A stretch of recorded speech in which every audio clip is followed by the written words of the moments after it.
राजा दशरथ ने देवी कौशल्या को बताते हुए कहा कि तपस्वी की मृत्यु के बाद मैंने उसके घड़े को उठाकर सरयू का जल भरा और तपस्वी के बताए हुए मार्ग से उनके आश्रम पर गया। मैंने उनके दुबले, अंधे और बूढ़े माता पिता को देखा, जिनका दूसरा कोई सहायक नहीं था। अब वह दोनों सर्वथा अनाथ हो गए थे। मेरा हृदय पहले से ही शोक के कारण घबराया हुआ था। आश्रम में पहुंचकर मेरा वह शोक और भी अधिक हो गया। मेरे पैरों की आहट सुनकर वह मुनि बोले, बेटा, देर क्यों लगा रहे हो? शीघ्र पानी ले आओ। हम तो असहाय हैं, तुम ही हमारे सहायक हो, तुम ही हमारे नेत्र हो। हम लोगों के प्राण तुम ही में अटके हुए हैं। मैं घबराता हुआ उनके पास गया तो मुनि कहते हैं, बेटा, तुम कुछ बोलते क्यों नहीं हो? तो मैंने अपने भय को दबाकर उनसे कहा कि महात्मन, मैं आपका पुत्र नहीं, दशरथ नाम का एक क्षत्रिय हूँ। अनजाने में मेरे हाथों से आपके पुत्र का वध हो गया है।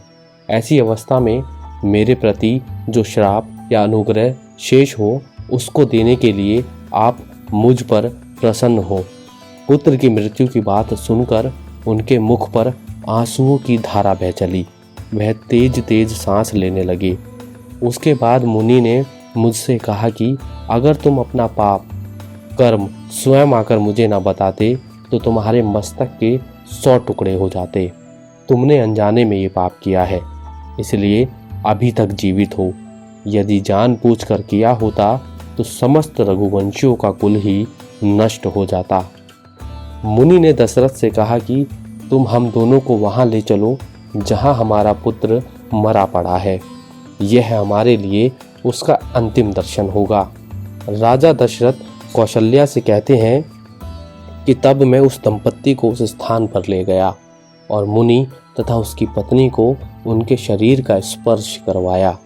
वे दोनों तपस्वी उसके शरीर को स्पर्श करते ही उस पर गिर पड़े और जोर जोर से विलाप करते हुए अपने पुत्र से उन्हें अनाथ छोड़कर जाने के लिए उल्हाना देते रहे। फिर वह मुनि अपने पुत्र को उल्हाना देते हुए कहते हैं कि तुम निष्पाप हो, लेकिन एक पाप कर्म क्षत्रिय ने तुम्हारा वध किया। इस कारण तेरे सत्य के प्रभाव से तुम उन लोकों में जाओ जो सूर्य वीरों को प्राप्त होते हैं। इतना कहकर वह मुनि अपने पुत्र को जलांजलि देने लगे। उसी समय वह दिव्य कुमार अपने पुण्य के प्रभावों से दिव्य रूप धारण करके इंद्र के साथ स्वर्ग जाने लगे। लेकिन जाने से पूर्व उसने अपने माता पिता से बातचीत की और उनसे बोला कि मैं आपकी सेवा से महान स्थान को प्राप्त हुआ हूँ। यह कहकर मुनि कुमार दिव्य विमान से देवलोक को चला गया। पुत्र के चले जाने के बाद उस मुनि ने मुझसे कहा कि राजन, तुमने मेरे बालक की हत्या की है। उसके कारण मैं तुम्हें अत्यंत भयंकर श्राप देने वाला हूँ। इस समय पुत्र के वियोग में मुझे जैसा दुख हो रहा है, ऐसा ही तुम्हें भी होगा। तुम भी पुत्र के शोक से ही काल की गाल में जाओगे। इस प्रकार वह मुझे श्राप देकर बहुत देर तक विलाप करते रहे। फिर वह अपनी पत्नी के साथ अपने पुत्र को जलती चिता में डालकर स्वर्ग को चले गए। राजा दशरथ कौशल्या को बताते हुए कहते हैं कि आज पुत्र के वियोग में पड़े हुए मुझे ये घटना स्वयं ही स्मरण हो गई। उस मुनि का सांप रूपी वचन मेरे पास फल लेने के लिए आ गया है। अब मैं पुत्र शोक में अपने प्राणों का त्याग करूंगा। इसी के साथ उन्हें दिखना बंद हो जाता है और वह कौशल्या से कहते हैं, हे कौशल्य, मैं तुम्हें अपनी आंखों से देख नहीं पाता हूँ। तुम मेरा स्पर्श करो, क्योंकि अब मैं इस लोक से जा रहा हूँ। मेरी शत्रु कैकई की इच्छा पूरी होने जा रही है। इस प्रकार दुख के सागर में डूबे राजा दशरथ फिर से मूर्छित हो जाते हैं। दूसरे दिन सवेरे वंदीजन राजमहल में उपस्थित हुए और महाराज को जगाने के लिए उनका यशोगान करने लगे। परंतु बड़ी देर के बाद भी जब महाराज बाहर नहीं निकले, तब लोगों को शंका होने लगी कि महाराज के ना आने का क्या कारण हो सकता है। तब वह राजा दशरथ के समीप जाकर उनकी सैया को स्पर्श करती हैं, तो वे उनमें जीवन का कोई भी चिन्ह नहीं पाती हैं। तो वह राजा दशरथ की नाड़ी की परीक्षा करती हैं। तो उनके मन में राजा के प्राण निकलने का पूरे निश्चय हो गया। स्त्रियों ने यही समझा कि सोती अवस्था में ही महाराज के प्राण निकल गए।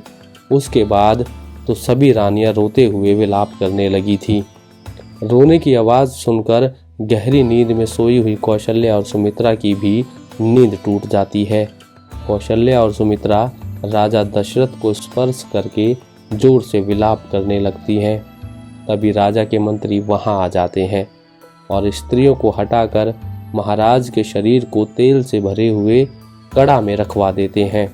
राजमंत्री पुत्र के बिना राजा का देह संस्कार ना कर सके, इसलिए वशिष्ठ जी की आज्ञा से सैनिक उनकी रक्षा करने लगते हैं और सभी मंत्री वशिष्ठ जी की आज्ञा अनुसार राजकीय कार्यों को संभाल लेते हैं। नगर में खबर फैलते ही सभी नगरवासी राजा के देहांत पर विलाप करने लगते हैं और रानी कैकेयी की निंदा करने लगते हैं। इसी प्रकार शोक में डूबी हुई अयोध्या और अयोध्या के राजमहल में महाराजा दशरथ के विषय में निर्णय नहीं हो पाता है और सूर्य अपने अस्तांचल को चला जाता है।